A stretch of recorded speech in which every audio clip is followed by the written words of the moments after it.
Hello, you're watching Tulipswift. Today I have a very exciting video for you. I'm reviewing the book In the Afterlight by Alexandra Bracken.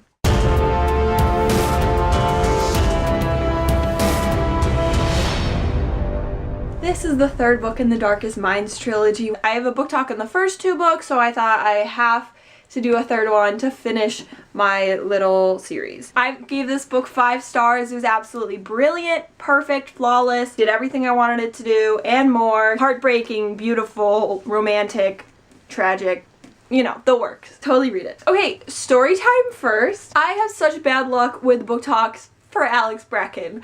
The first book talk went actually pretty well. It was a very early book talk of mine. It turned into a summary video and it's 19 minutes long. Second book talk, it was zoomed in too much and I had to do the whole thing over again. The third book talk, I actually had to go leave for something, and so I never finished the last ending of the book. So I'm gonna actually try to do a book talk for this. So I was doing my research and I feel like I just went through this finale again and my heart is broken and I'm ready to discuss it with you. We start the book finding food with what's left of the League.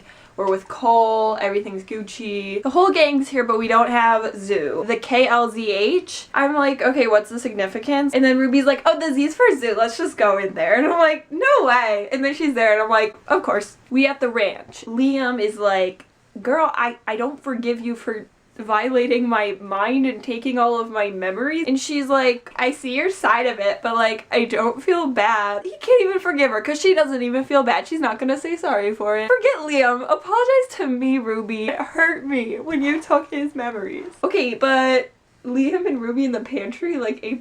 I don't know how to express to you that everything in this book is perfect and I loved it so much. Clancy's here. And I just want to address, while I was reading it, I felt like there were a lot of loopholes because Clancy is such a powerful orange. It would, hold a gun to his head. What could go wrong? You're just adding a weapon to the situation and he can just, turn that thing, right around. You gotta kill him. But they never do. And that's a thing that's mildly frustrating to a lot of other readers. But I think, it works out in the long run. We need him, for the story. He's pretty funny. For example, are these grapes organic? Cole and Ruby start Fight Club, and he calls her Gem, which is adorable. Liam is so non-violent. The whole book, whenever they're arguing about, taking down the camp, he's not even just we can't use violence, it's bad. He's, very logistical with it. We can't just free them all from the camp.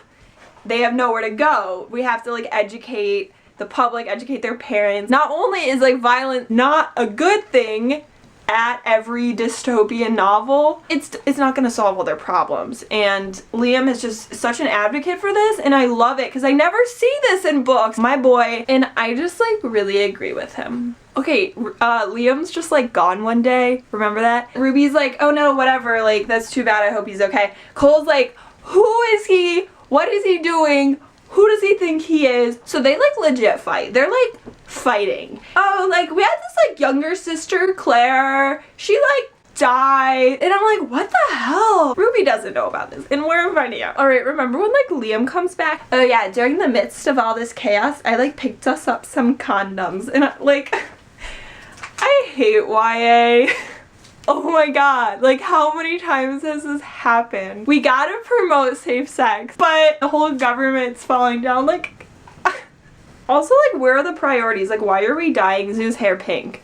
Can we do this in the epilogue or something? Because, I feel stuff is going on right now. Okay, back to Fight Club. Cole is not today. Safe word, we're not fighting today. And she's no, it's fine. I just really need to fight today. And he's we can't. And she's we are. And he's okay. So they fight, and then he, Cole strangles her and she has bruises everywhere and oh my god. And so this is why I love Ruby. She always has the will to live and she uses her power. She goes into his head and she's alright, dude, get off of me. But also she's in his head, so she sees his dad has an iron and he's I will burn your baby brother Liam. It was a huge layer that we just uncovered. It was never addressed again, and that's it was kind of more realistic because our time with Cole is cut short. Everything isn't tied into neat bows in this whole book, but that's just a thing that we learned. Clancy is telling us all this new stuff, we have a cure, we have this and this, and I don't know if I can trust him. Then there's the whole thing, is it fair to do this cure and take away all the powers of these kids? What if they like say no, but it's like,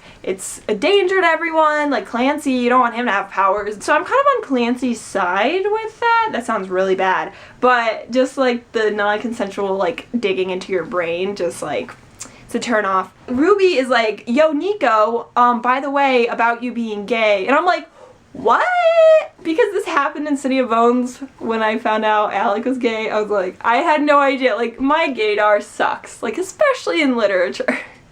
So much goes down, doing what other people say, like who's in charge, so much conflict there, and it's just very realistic. Good night, I'll share a photo. And then this ends up in Liam and Ruby breaking up. We are halfway through the last book, and I'm like, is this our weird like Allegiant twist ending? We've seen a lot of OTPs like break up for a little bit, and besides like legit betrayal, can be pretty weird things like I'm not good enough for you, or I have to keep you safe, or blah blah blah blah blah. But this was all just about Ruby has to achieve her goals, and she wants to free these kids from what she went through. I was heartbroken. I was on Ruby's side probably more than Liam's, and Liam wasn't gonna budge, and I really respect that. I remember in the first book Zoo's like, yeah, I have a secret, and I thought Zoo was like mute because she was like abused or something. Yeah, Ruby, from the first moment I saw you, like I knew I could trust you. That's it. Like it was very weird. It was like set up from book 1. Liam storms out. He's done with listening to whatever Cole says. The kids like that are working under them are like, yeah, like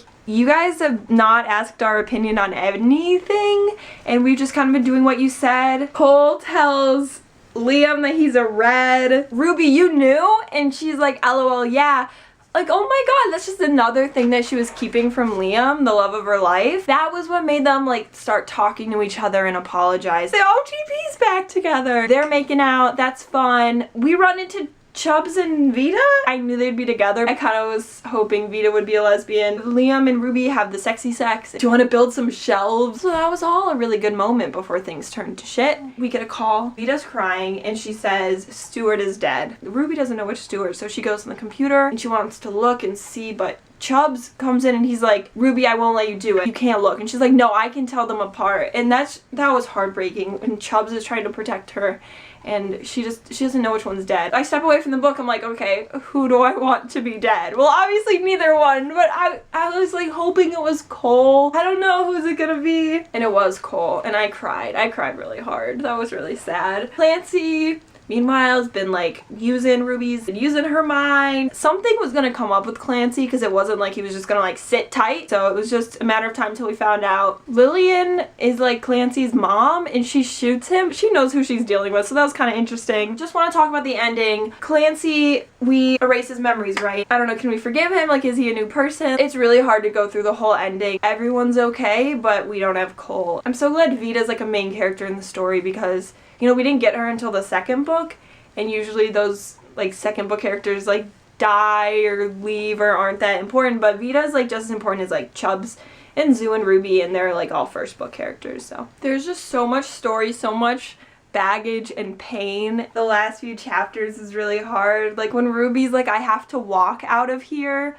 Oh, I just got goosebumps saying that to myself. It ends like there could be a lot more stories, and I know Alex is writing more, but it's all like off-brand, like different people. Yeah, I read through The Dark. It was so good. It was very satisfying, but still, like, I just want more. I guess that's my review for In the Afterlight, is that it was perfect and flawless, and amazing and perfect and flawless. But Vita, she needs like her own like movie saga. That's my only complaint. Thank you so much for watching. I love you.